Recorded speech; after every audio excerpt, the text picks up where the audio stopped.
টাকা টাকা চাহিবা মাত্র ইহার বাহককে দিতে বাধ্য থাকিবে। এই লাইন পড়েনি এমন মানুষ হয়তো নেই বললেই চলে। তবে আমাদের সবার মনে তো এই প্রশ্ন কখনো অবশ্যই আসছে যে এই এক টুকরো কাগজের বিনিময়ে আমি আসলে পণ্য লেনদেন কিভাবে করতেছি, কেই বা এটার ভ্যালু ডিসাইড করে দিয়েছে। যে জিনিসটা বানাইতে 2 টাকাও খরচ হয়নি বা 20 পয়সাও খরচ হয়নি, সেইটার এত ভ্যালু আসলে কিভাবে হতে পারে? ভিডিও শেষ পর্যন্ত দেখতে থাকেন, কারণ এই ভিডিও শেষে আমি আপনার টাকা রিলেটেড অর্থনীতির সব মার প্যাচ সিম্পল ওয়েতে ক্লিয়ার করে দেবো। তাই ভিডিও এখনই লাইক করে দেন, আর চ্যানেলে নতুন হলে সাবস্ক্রাইব করে রাখেন, কারণ এইরকম কন্টেন্ট চ্যানেলে আসতেই থাকবে। So guys, my name is Prabhav, you are watching MP talks and MP starts talking. মানব সভ্যতার শুরুতে মানুষ পণ্য বিনিময় করত বার্টার সিস্টেমে। ধরুন আপনার কাছে চাল আছে কিন্তু লবণ দরকার, আবার যার লবণ আছে তার হয়তো চাল নেই, তো তার চাল দরকার বা অন্য কিছু দরকার। এই জটিলতা দূর করতে একটি সার্বজনীন বিনিময় মাধ্যমের প্রয়োজন হলো। প্রথমে ঝিনুক, পশুর চামড়া, শস্য বা লবণ ব্যবহার হলো। স্থায়িত্ব, বহনযোগ্যতা এবং বিভাজনযোগ্যতার কারণে স্বর্ণ ও রৌপ্যর মতো মূল্যবান ধাতুগুলো দ্রুত জনপ্রিয়তা লাভ করে। এগুলো থেকেই তৈরি হলো প্রথম ধাতব মুদ্রা। এখন ধাতব মুদ্রা অব্দি আসার বেশ খানিক ইতিহাস বা স্টোরি আছে, তবে সেগুলো এতটা সিগনিফিকেন্ট না যে আমাদের সেসব জানতেই হবে। তাই নেক্সট পার্টে চলে যাচ্ছি, যেটা বেশি ইম্পর্টেন্ট। 19 শতকের শেষের দিকে বিশ্ব অর্থনীতিতে স্বর্ণমান বা গোল্ড স্ট্যান্ডার্ড ব্যবস্থা চালু হয়। এই ব্যবস্থায় প্রতিটি দেশের কাগজের মুদ্রার মূল্য একটি নির্দিষ্ট পরিমাণ সোনার সাথে বেঁধে দেওয়া হতো। অর্থাৎ আপনার হাতে থাকা কাগজের নোটটি একটি নির্দিষ্ট পরিমাণ সোনার প্রতিনিধিত্ব করতে, এবং আপনি চাইলেই সেটি কেন্দ্রীয় ব্যাংক থেকে সোনায় রূপান্তর করতে পারতেন। অর্থাৎ চাহিবা মাত্র ইহার বাহককে এত পরিমাণ স্বর্ণ দিতে বাধ্য থাকিবে। বিষয়টা এইরকম ছিল। এখন প্রশ্ন হচ্ছে, স্বর্ণমান বা গোল্ড স্ট্যান্ডার্ডই কেন? উত্তর হচ্ছে ফার্স্টলি স্ট্যাবিলিটি। এটি মুদ্রার বিনিময় হারকে স্থিতিশীল রাখতো, যা আন্তর্জাতিক বাণিজ্যের জন্য খুবই গুরুত্বপূর্ণ ছিল। সেকেন্ডলি ট্রাস্ট বা বিশ্বাস। যেহেতু কাগজের মুদ্রার পিছনে সোনা থাকতো, মানুষের মনে মুদ্রার প্রতি গভীর আস্থা তৈরি হতো যে হ্যাঁ, এটার একটা সার্টেইন ভ্যালু আছে। অ্যান্ড লাস্টলি মুদ্রাস্ফীতি নিয়ন্ত্রণ। সরকার ইচ্ছে মতো মুদ্রা ছাপাতে পারতো না, কারণ এর জন্য তাদের পর্যাপ্ত সোনার রিজার্ভ থাকতে হতো। এতে মুদ্রাস্ফীতি নিয়ন্ত্রণ করা সহজ ছিল। তবে স্বর্ণমান ব্যবস্থা চিরস্থায়ী হয়নি। এটা এক প্রকার অবভিয়াসও ছিল যে এই ব্যবস্থা টিকবে না। যুদ্ধের সময় দেশগুলো প্রচুর অর্থ ব্যয় করতে বাধ্য হয়। সোনার রিজার্ভ সীমিত থাকায় সরকারগুলো প্রয়োজনের সময় প্রয়োজনীয় অর্থ ছাপাতে পারছিল না, যা যুদ্ধ পরিচালনাকে কঠিন করে তোলে। 1929 সালের মহামন্দার অর্থাৎ গ্রেট ডিপ্রেশনের সময়ও একই সমস্যা দেখা দেয়। সরকার অর্থনীতিকে চাঙ্গা করার জন্য আরও বেশি অর্থ ছাপাতে চাইলেও স্বর্ণমানের কারণে তা সম্ভব হচ্ছিল না। আপনি হয়তো ভাবতেছেন, টাকা ছাপাইলে তো আমরা জানি অনেক প্রবলেম হয়, মুদ্রাস্ফীতি বাড়ে, তো সরকার এতগুলো টাকা কেন ছাপাইতে চাচ্ছে? তাদের কি কোনো প্রবলেম হয়নি এই টাকা ছাপানোর কারণে? অবশ্যই, তবে টাকা ছাপানোর কারণও আছে। একটু ধৈর্য ধরে দেখতে থাকেন, স্টেপ বাই স্টেপ সব বুঝিয়ে দেব। দেন হচ্ছে লিমিটেড গোল্ড সাপ্লাই। বিশ্বের জনসংখ্যা ও অর্থনীতি দ্রুত বাড়তে শুরু করে, কিন্তু সোনার সরবরাহ সে অনুপাতে বাড়ছিল না। এতে অর্থনৈতিক প্রবৃদ্ধি ব্যাহত হওয়ার আশঙ্কা দেখা দেয়। এই পরিস্থিতিতে অনেক দেশ বাধ্য হয়ে স্বর্ণমান থেকে নিজেদের সরিয়ে নেয়, কিন্তু তখন বিশ্বকে একটি নতুন স্থিতিশীল আন্তর্জাতিক মুদ্রার প্রয়োজন ছিল, আর সেই শূন্যস্থান পূরণ করতে এগিয়ে আসে মার্কিন ডলার। দ্বিতীয় বিশ্বযুদ্ধের পর বিশ্ব অর্থনীতি পুনর্গঠনের প্রয়োজন দেখা দেয়। 1944 সালে ব্রেটন উডস চুক্তি হয়, যা ডলারকে বিশ্বের প্রধান রিজার্ভ মুদ্রায় পরিণত করে। এই ব্রেটন উডস চুক্তি আর পেট্রোডলার চুক্তির উপর খুব শীঘ্রই ভিডিও আসবে, তাই চ্যানেলটি সাবস্ক্রাইব করে না থাকলে এখনই করে ফেলেন। এখন আপনি ভাবতে পারেন, কেন সবাই ডলারকে বিশ্বাস করলো? তো ফার্স্টলি অর্থনৈতিক পরাশক্তি হওয়া। দ্বিতীয় বিশ্বযুদ্ধের পর যুক্তরাষ্ট্র ছিল বিশ্বের সবচেয়ে শক্তিশালী অর্থনীতি, কারণ যুদ্ধে ইউরোপিয়ান দেশগুলোর মারাত্মক ক্ষয়ক্ষতি হয়। যুক্তরাষ্ট্রের শিল্প উৎপাদন ক্ষমতা ছিল বিশাল, এবং দেশটি যুদ্ধের ক্ষয়ক্ষতি থেকে প্রায় অক্ষত ছিল। সেকেন্ডলি টু সোনার রিজার্ভ থাকা। যুক্তরাষ্ট্রের কাছে বিশ্বের মোট সোনার রিজার্ভের প্রায় 2/3 ছিল।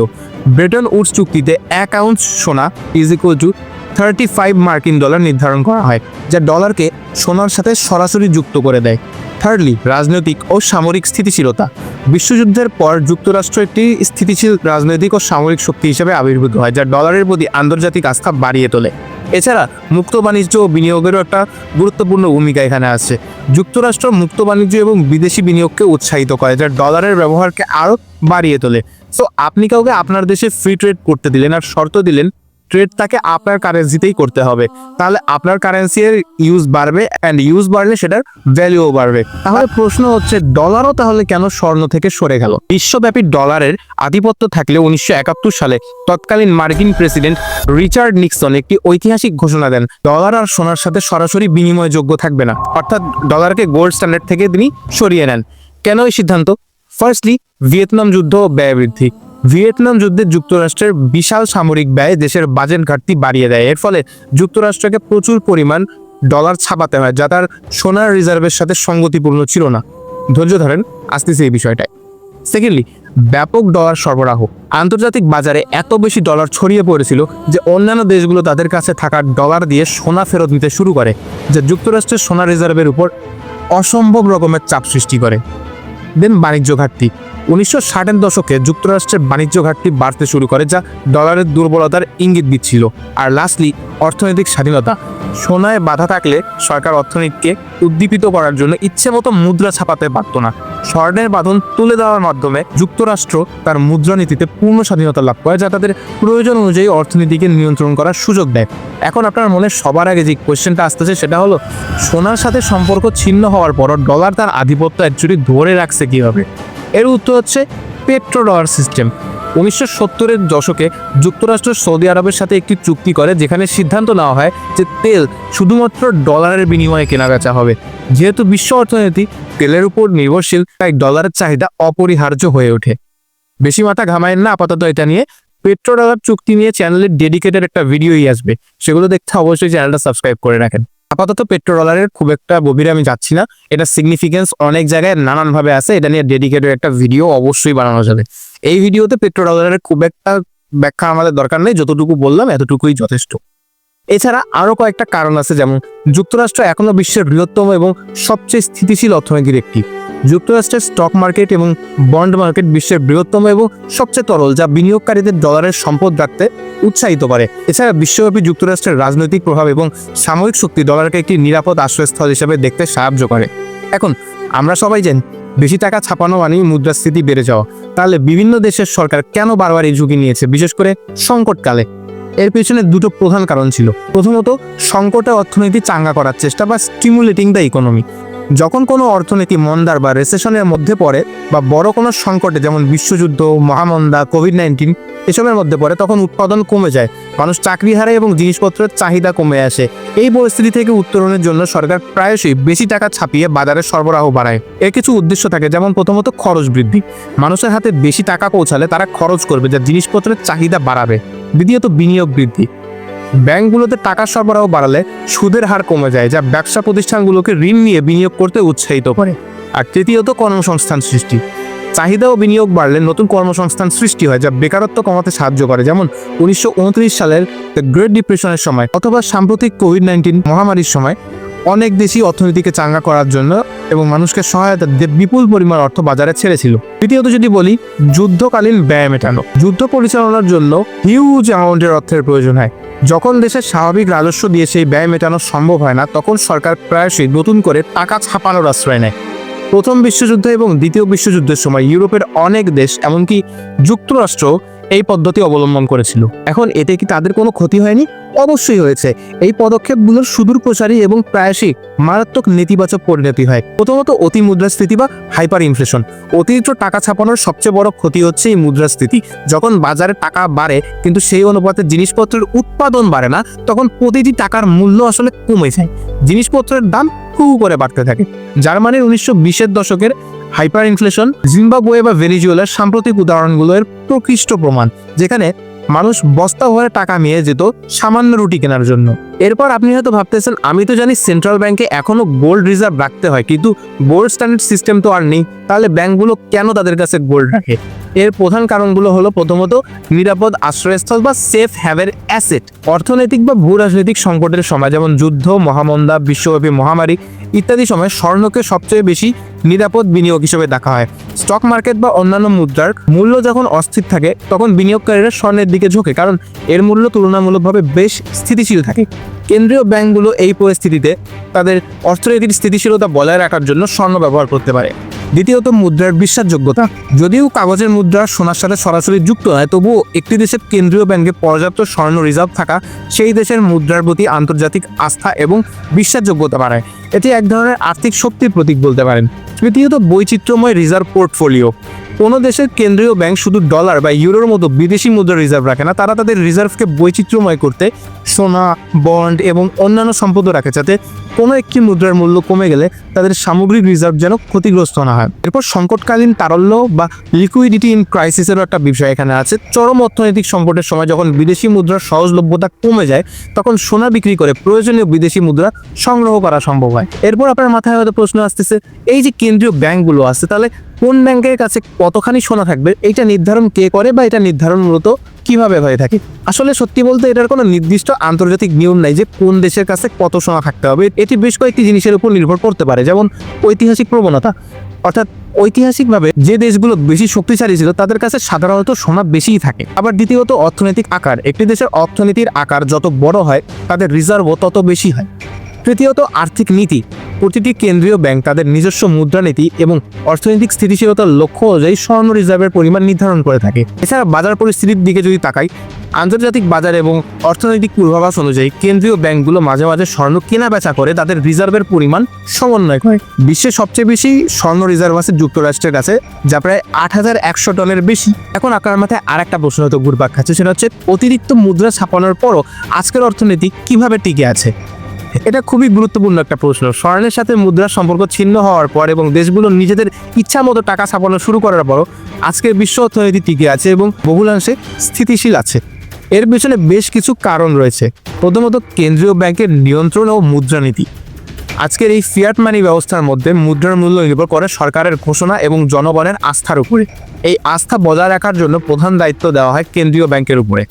কেন্দ্রীয় ব্যাংকগুলো স্বাধীনভাবে মুদ্রানীতি প্রণয়ন করে এবং কঠোরভাবে তা নিয়ন্ত্রণ করে। তারা কেবল প্রয়োজন অনুযায়ী অর্থ ছাপায়, যাতে অর্থনীতিতে অতিরিক্ত তারল্য অর্থাৎ এক্সেস লিকুইডিটি তৈরি না হয় এবং মুদ্রাস্ফীতি নিয়ন্ত্রণের বাইরে যেন চলে না যায়। তারা সুদের হার বাড়ানো, কমানো, বন্ড কেনাবেচা ইত্যাদির মাধ্যমে টাকার প্রবাহ নিয়ন্ত্রণ করে। এর পরের পয়েন্টটা হলো উৎপাদনশীলতা বৃদ্ধি। অর্থনীতিতে যদি টাকা বাড়ানো হয় এবং সেই সঙ্গে উৎপাদনও বেড়ে যায়, তাহলে মুদ্রাস্ফীতির চাপ কমে। আধুনিক প্রযুক্তির কারণে বিশ্বজুড়ে উৎপাদনশীলতা অনেক বেড়েছে, যা ক্রমবর্ধমান টাকার সরবরাহকে ধারণ করতে সাহায্য করে। তৃতীয়ত, আন্তর্জাতিক বাণিজ্য ও পুঁজির প্রবাহ। আজকের বিশ্ব অর্থনীতি অত্যন্ত সংযুক্ত। আন্তর্জাতিক বাণিজ্য হলো এক দেশ থেকে অন্য দেশে পুঁজির অবাধ প্রবাহ অর্থনীতির ভারসাম্য রক্ষা করে। যদি কোনো দেশ অতিরিক্ত মুদ্রা ছাপিয়ে মুদ্রাস্ফীতি ঘটায়, তাহলে সেই দেশের মুদ্রার মান কমে যায়, যার ফলে তাদের আমদানি ব্যয়বহুল হয় এবং রপ্তানি সস্তা হয়। এতে বাণিজ্য ভারসাম্যে পরিবর্তন আসে, যা অর্থনীতিকে আবার স্বাভাবিক অবস্থায় ফিরে আসতে সাহায্য করে। এরপর সরকারের স্বচ্ছতা ও জবাবদিহিতা। যদিও ফিয়াট মুদ্রার ব্যবস্থায় সরকার ইচ্ছামতো টাকা ছাপানোর স্বাধীনতা পায়, তবে গণতান্ত্রিক ব্যবস্থায় এবং আন্তর্জাতিক নজরদারির কারণে সরকার চাইলেই লাগামহীনভাবে টাকা ছাপাতে পারে না। কারণ এর ফলে মুদ্রাস্ফীতি বেড়ে গেলে জনগণ ক্ষুব্ধ হয়, বিনিয়োগকারীরা আস্থা হারায় এবং সরকারের জনপ্রিয়তা কমে যায়। এছাড়া বৈশ্বিক আর্থিক প্রতিষ্ঠানগুলোরও এখানে বেশ কিছু ভূমিকা রয়েছে। আন্তর্জাতিক মুদ্রা তহবিল বা IMF, বিশ্ব ব্যাংক তথা ওয়ার্ল্ড ব্যাংক এবং অন্যান্য আর্থিক সংস্থাগুলো বিভিন্ন দেশের অর্থনীতিকে পর্যবেক্ষণ করে এবং খারাপ অর্থনৈতিক নীতির জন্য পরামর্শ ও শর্ত আরোপ করে। এটি দেশগুলোকে লাগামহীন মুদ্রাস্ফীতি সৃষ্টি থেকে বিরত রাখতে সাহায্য করে।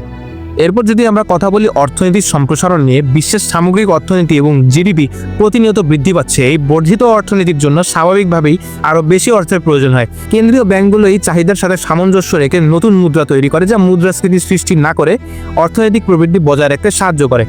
সুতরাং আজকের অর্থনীতি টিকে আছে মূলত কেন্দ্রীয় ব্যাংকগুলোর বিচক্ষণ মুদ্রানীতি, উৎপাদনশীলতা বৃদ্ধি, আন্তর্জাতিক অর্থনীতির আন্তঃসংযোগ এবং সরকারের জবাবদিহিতার উপর নির্ভর করে। মন মতো টাকা ছাপানোর পরিণাম কি হতে পারে তা হাইপার ইনফ্লেশনের শিকার দেশগুলোর উদাহরণ থেকে শেখা গেছে। তাই বেশিরভাগ দেশই এখন এই বিষয়ে যথেষ্ট সতর্ক থাকে। টাকারই দীর্ঘ ইতিহাস এবং ডলারের উত্থান পতন থেকে বাংলাদেশের মতো উন্নয়নশীল দেশের জন্য কিছু গুরুত্বপূর্ণ শিক্ষা রয়েছে। প্রথমত হচ্ছে অর্থনৈতিক বহুমুখীকরণ। শুধু একটি বা দুটি খাতের উপর নির্ভর না করে অর্থনীতিকে আরও বহুমুখী করতে হবে, যেমন তথ্য প্রযুক্তি, পর্যটন, হালকা প্রকৌশল ইত্যাদি। অর্থনীতি বহুমুখী হলে দেশে ফরেন কারেন্সি আসে, ইকোনমি গ্রো করে আর ইকোনমি স্ট্রং হয়। এরপর বৈদেশিক মুদ্রার রিজার্ভের উপর গুরুত্ব। সংকটকালে বৈদেশিক মুদ্রার রিজার্ভ একটি দেশের অর্থনীতিকে স্থিতিশীল রাখতে অপরিহার্য। তাই আমাদের ফোকাস করতে হয় আমাদের রিজার্ভের উপরে। রিজার্ভ নিয়ে আমি খুব শীঘ্রই একটি ভিডিও দেবো, তাই অবশ্যই চ্যানেলটা সাবস্ক্রাইব করে রাখুন অথবা পেজকে ফলো করে রাখুন। এরপর আসে বৈদেশিক বিনিয়োগের আকর্ষণের উপরে। বিদেশি বিনিয়োগ আকৃষ্ট করতে একটি অনুকূল পরিবেশ তৈরি করা অত্যন্ত জরুরি। যারা ফিয়াট মুদ্রা কেন্দ্রীয় ব্যাংকের মুদ্রানীতি প্রণয়নের স্বাধীনতা থাকলেও তার দায়িত্বশীলভাবে ব্যবহার করা উচিত, যাতে উচ্চ মূল্যস্ফীতি না হয়। এবং আমরা কি এখান থেকে পদক্ষেপ নিতে পারি? প্রথমত আমাদেরকে রপ্তানি বৃদ্ধি ও বহুমুখীকরণে ফোকাস করতে হবে। পোশাক খাতের পাশাপাশি ঔষধ, চামড়া, আইটি পরিষেবা, কৃষি প্রক্রিয়াজাত পণ্য ইত্যাদি রপ্তানি বাড়াতে হবে। বৈধ পথের রেমিটেন্স উৎসাহিত করতে হবে। হুন্ডি প্রতিরোধে কঠোর ব্যবস্থা নেওয়া এবং বৈধ পথে রেমিটেন্সের জন্য প্রবাসীদের আরও বেশি প্রণোদনা দিতে হবে। উন্নয়ন প্রকল্প বা অন্যান্য প্রয়োজনে ডলার ব্যবহারের ক্ষেত্রে সর্বোচ্চ অগ্রাধিকার ও স্বচ্ছতা নিশ্চিত করা এখন সময়ের দাবি। মূল্যস্ফীতির নিয়ন্ত্রণ এবং অর্থনৈতিক স্থিতিশীলতা বজায় রাখতে কেন্দ্রীয় ব্যাংক ও সরকারের মধ্যে সমন্বয় থাকা একদমই জরুরি এবং অপরিহার্য। টাকার দীর্ঘযাত্রায় আমরা দেখেছি বিশ্বাস এবং অর্থনৈতিক শক্তি একটি মুদ্রার মূল্য নির্ধারণ করে। ডলারের এই ইতিহাস থেকে শিক্ষা নিয়ে বাংলাদেশ যদি তার অর্থনীতিকে আরও শক্তিশালী ও বৈচিত্র্যময় করতে পারে, তাহলে আমরা যে কোনো বৈশ্বিক অর্থনৈতিক চ্যালেঞ্জ মোকাবিলায় সফল হতে পারবো। আসুন দেশের অর্থনীতিকে আরও মজবুত করতে আমরা সবাই সচেষ্ট হই। আরেকটা কথা আমি অ্যাড করব, টাকার মূল্য ঘুরে ফিরে কিন্তু বিশ্বাসী। তাই টাকার পাহাড় ব্যাংকে না রেখে আমাদের অ্যাসেটসের উপর ইনভেস্ট করাটা অত্যন্ত জরুরি, কারণ প্রত্যেকটি দেশে মোটামুটি প্রতি বছরই অতিরিক্ত টাকা ছাপিয়ে থাকে ডিমান্ড অ্যান্ড সাপ্লাইয়ের মধ্যে ব্যালেন্স করার জন্য। অর্থাৎ আপনি যদি ব্যাংকে টাকা রেখে দেন, সেই টাকা ইনফ্লেট হয়ে সেই টাকার মূল্য কিছু বছর পর কমে যাবে। অর্থাৎ যদি আপনার হাতে টাকা থাকে, সো অবশ্যই ওটাকে কোনো অ্যাসেটের উপরে ইনভেস্ট করার কথা চিন্তা করবেন। তবে অবশ্যই ইনভেস্ট করার আগে ভেবেচিন্তে ইনভেস্ট করবেন। আজকে এই পর্যন্তই, দেখা হবে খুবই শীঘ্রই অন্য কোনো ভিডিও নিয়ে। সো দিস ইজ মুনতাসির প্রভাব signing out. Thanks for watching.